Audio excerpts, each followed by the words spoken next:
ezo naye ate tebamanyiyo nga memba naye eyo bwendi naye ng'ate tebamanyi nti bwendi naye ne mbaganze bwendi kubanga nga nkimanyi kyerina okukola. Waliwo ebitongole ebirala ebijja nga bwolaba Uganda Performing Rights Society nga bwolaba Uganda Music Association nga byonna bigezaako okulaba nti bitukuŋŋaanya. Nsaba bannabitone tuleme kulwanagana twekolemu omulimu nga buli omu gyali ng'alina kyakola nga kiyamba bannabitone ffenna kitutwala mu maaso. Oba oli wa Federation oba oli wa Musicians Association oba oli mu Uganda Performing Rights Society oba oli mu Female Performing Artist oba oli mu National Workers Union kubanga bw'oyingira mu union y'abakozi kyensaba kyokka byonna tubitegeere otandika okukolawo okusalawo okusaanidde kubanga bw'otobeera mu kusaanidde ate bw'oba tomanyi buuza ebyokudda emabega ne tukukuta ne tuyita bannaffe emabega tebirina gye bitutwala mu maaso. Kenzo Katonda akwongere obulamu kubanga Abaganda bagamba nti ndi mugezi nga mubuulire weebale nnyo kwagala kubuulirirwa. Katonda ayina bwawa buli omu obukulembeze. Nze bakama baffe oba mikwana gyaffe abali mu midiya mwebale kutwagala naye kye tubasaba omulundi guno mutuyambe obutafulumya bitwawula mutuyambe tufulumyenga ebituyamba otugatta kubanga gye tukoma okubeera wamu nga nammwe muli naffe ffenna tugenda bulungi mu maaso. Naye ekigambo ky'okuba nti oyogera nti noza bano bakoze bino bano bakoze bino abantu ne twawukana kibi kubanga ne Ssaabasajja beena agamba nti ayagala obumu. Olw'okuba ffenna tulwanirira obumu tusaanidde tulabe nti mwe bannamawulire temutwawula mutuyambe tubeere wamu tujja kgenda mu maaso wala nnyo ate tutambule nammwe era wamu. Bwe munaatukolera ekyo mujja kuba mutukoze bulungi ku lwa Katonda ne Siifu. Mwebale nnyo okujja okuwagira jam session n'okuwagira abayimbi ba Uganda n'okuwagira initiative yaffe eno eya Unity okulaba nti abayimbi at least we can be meeting at least once a day twerabeko omanye nti munno gyali akyali mulamu omanye munyumyemu kubanga olw'emirimu gy'ensi eno buli omu akwatalirye buli omu abeera mu bibye twakizuula nti bannaffe ebiseera ebisinga bayita mu buzibu bungi nnyo ate ffe ne tutamanya abamu babeereyo mu mayumba anaafuna ekizibu nga kyosheyalinga n'omuntu yenna naye osanga bwe mujja ne mutuulako wano oli ayinza okulaba munne nabaako kyamubuulira tukirabyeko nga kikola okuba ne twajja wano netukola netutandikawo initiative ey'obwegasi okulaba nti at least we celebrate each other n'okuba nga twerabako once a week kya mugaso nnyo oba kyamaanyi okubanga at least osobola olaba ku banno n'omanya nti these are the colleagues in the business and at least manyi namulabyeko the other week or namulabako luli it is really very good thing. Naye era twebaza namwe bafaani baffe abajja ne mutusapootinga ne mutubeererawo mu mbeera yonna mwebale nnyo mwebale ddala. Twalwaka okusiima eri abayimbi bonna abasobola okuba nga bo basobodde ebbanga lyonna okubeerawo ne bawagira obwegasi buno bwa UNMF okulaba nti twetereeza tusobole okuba nga tutereeza ebyo ebibadde byasoba mu ngeri emu oba endala abawagizi baffe mbadde mbiraba abantu babeera bali kuzikawash abantu babeera bizibu bingi nnyo but it's because tubadde disunited nga tuli divided buli omu ali ku lulwe naye bwe tuba nga twegasse wamu tusobola okuba nga tujaako ebizibu ebitusumbuwa ng'abayimbi nga kwotadde omulimu gwaffe okugutereeza mu byensimbi kuba abayimbi baavu ate nga balina kuba bagagga siganye si mulimu gwa kyavu abantu balina muko n'esibu kyebalina oba nakyo. So we had to put in more effort to work more harder to make sure that at least we work with policymakers okubaako webatereeza nga copyrightiro emisolo gye batubigiko emingi ennyo n'ebirala bingi nnyo byesobola kwogera kati kuba akadde katambudde ate nga tulina okucelebratinga maama waffe. Kino twakitandika okusobola okuba nti tubeererawo bakadde baffe batusooka mu business because me I'm inspired by people who came before me you know, because senga tebaliwo osanga tinaffe tetwandikoze kuba twanditegeddeyo bakikole, but because of these people, they did it before, we can do it, and at least tulabina betulabirako. So babeera bakyali balamu tuba tulina baselebratinga nga tebannaba kuva mu bulamu bw'ensi eno. Ffe mu Africa oba mu Uganda wano tera nnyo okulaba omuntu afudde gwe bawaana, naye kiwulika bulungi nnyo omuntu okuba nga akyali bulamu abantu ne bamugamba nti you have done a good job and thank you so much. That means a lot, you know. So we all know how much Africa Band bwetuyambye okutujja mu buzibu obw'enjawulo through their music. Era twebaza nnyo omukulu Moses Matovu ne abantu bo bonna bwe batandika Africa okulaba nga they can build up to this time, ne bakuuma standards. You have inspired us, and we are here to celebrate you all and to thank you for the job well done. So this very evening tugenda kuba celebrating Madamu Joanita, omu ku bantu betuwa ekitiibwa ennyo as a mother, mama azadde abayimbi abangi, abawala bangi bamutuukirira n'ababuulirira ebyempisa, n'ababuulira bayinza okumwetendinga nga bwamwetendinze. Akoze omulimu gw'amaanyi nnyo, si mu bayimbi bokka naye ne mbawala bonna okwetooloola eggwanga. For example, ngera Mama Alima n'amakulu abazaakola zatumukwireko mu bugalo. These people are very important to us, and it's always good to show them love. Nga bakyabiraba babirabe nga tubyogera era nga tubimiininga. In the house, njagala abayimbi bangi, tulina abakulu, tulina n'abato, tulina abantu betwejalinga so much.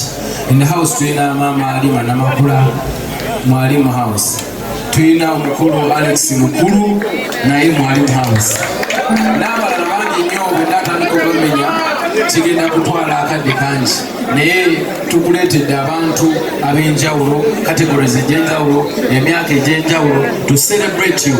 Tuli online, tuli ku TikTok, tuli everywhere. Some other people are live on TV.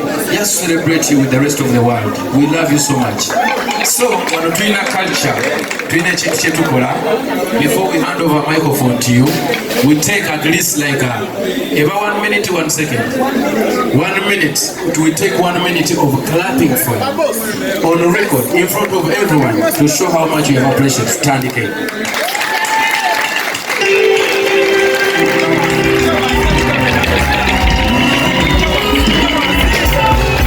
Basebo ne banyabo nina essanyu lyanjawulo mu bulamu bwange okuva lwe nategeezebwa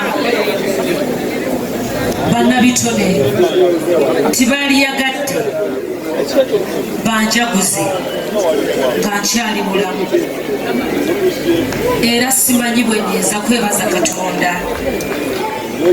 Eddie Kenzo nga president wa federation, aba Uganda Performing Arts Society, aba Uganda National Culture Center, bakama baffe bannannyini kifo kino, abantu mwenna abaagala Joanita Kawalya. Natuuka ekiseera ng'abazadde bwe bazaala abaana ne bamutuuma Joanita nga yeeyongerako erya Kawalya. Basebo ne bannyabo, njagala njogere katono ku bulamu bwange. Nazaalibwa omugenzi Eclas Kawalya Ssebijwandi. Taata wange naye yali muyimbi, naye mwannyina Rebecca Wamala n'afumbirwa Elishama Wamala gwe muyita Evergreen. Elishama Wamala n'ayimba mukulu wange ke bayita akaana ka Kawalya Kawanyana. Nze omuntu eyasooka okunzuula yali omwami gwe bayita Diplo Segawa Katumba, era ye yagendanga amasomero n'atunoonya ab'enjawulo. Mu famire yange ekibeewuunyisa, abawala ffenna tuyimba ate abalenzi tebasobola. Kyokka ate Katonda akoze ekisa nti bazzukulu be oba abaana baffe be tuzadde bayimbi, ab'abannyinaffe nabo bayimba, n'abange benzadde ninako omuyimbi. Nsaba muwala wange oyo omuyimbi ayimirire mu mulabe awube emikono. stage name ye Matiwiti ate kikwewunyisa nze natidde Katonda kubanga olwaleero era badde birthday nze nenfuna ebindetedde essanyu mu bulamu bwange bibiri wamu okuyimba kwange natandika okuyimba ku myaka 5 era walingawo ekkanisa gye bayita Gugudde bwe temumanyi nga full gospel taata wange yagiyimbamu oluyimba lwe bayita Gugudde bwe natandika okuyimba nasooka kuyimba ng'ekyo Gugudde omugugu ogw'ebiri oluyimba lwali lw'amaanyi nnyo kakati nze kwe nava okuyimba nenyimba mu makanisa ag'enjawulo nayimbira Kasubi Church of Uganda nayimbira Kiwunya Church of Uganda nayimbira Ebulange ewaffe gye banzaala nayimbira Kabowa ebiseera ebyo nga ngenda wa Reverend Canon Polycarp Kakooza kubanga mukyala Reverend Canon Polycarp Kakooza tuba tumuyita muwala waffe kati neewuunya nze bwe nakusoma okusoma kwange nasomera mu Old Kampala Primary School naye oluvannyuma nengenda Trinity College Nabbingo nga ssomero ly'Abakatuliki kakati nze nali omuprotestante ate ayimbira mu kwaya ey'Abakatuliki ate oluvannyuma Katonda bwe nakula nenfumbira omwami Omukatuliki era nenkyuka nenfuuka Omukatuliki gye mbadde okususa emyaka 25 kasooka nga mpasa sivangayo paka leero Katonda nankozesa ebintu ebyenjawulo bwe nasoma okusomesa nenkola ebintu ebyenjawulo mu kulwanirira abakyala kye tuyita domestic violence awabeera obutabanguko ate ne ku bulwadde obwamukenenya okulaba nti guggwawo nze ndi omu ku bantu abalala bafiire Lutaaya era yajjanga ewaffe awaka nga mulenzi muto omwami omulala gwensaba mbalage kubanga nsaba nnyo mukoleko documentary nga Katonda tannamuyita ye mwami Alex Bukulu kamange nsaba oyimirira abantu bakulaba mwami Alex Bukulu oyo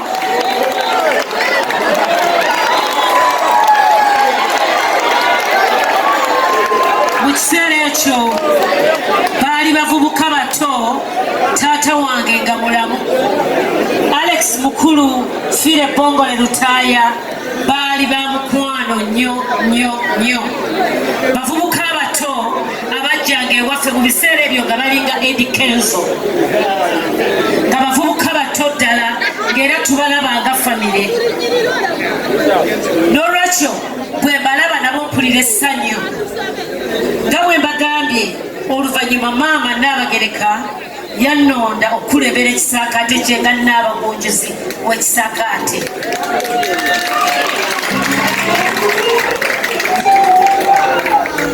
ngenda okwogera ku kitongole kino ekya Federation nebaza nnyo Katonda akulembedde pulezidenti waakyo Eddie Kenzo awamu n'akakiiko mwenna mwebale kuba na mutima okujjukira abantu abakulu nga ffe kubanga si kintu kitono n'obulungi n'ogumu abantu abasinga okuvuganya okubaddewo okufuna ebirabo byonna bibadde bitongole nga birimu okuvuganya okungi naye nze nali sikirabangako nti abantu Katonda basobola okuteekateeka Katonda n'abawa amagezi ge wa Solomoni ne bamanya nti naffe abantu abakulu abadde mu industry tuteekeddwa okusanyukirwako nga tukyali balamu mwebale nnyo mwebalire ddala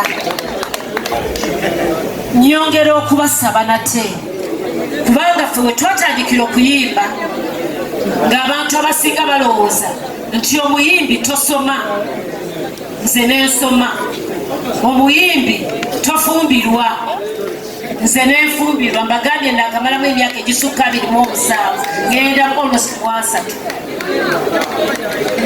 omuyimbi tazaala abaana nembabalaga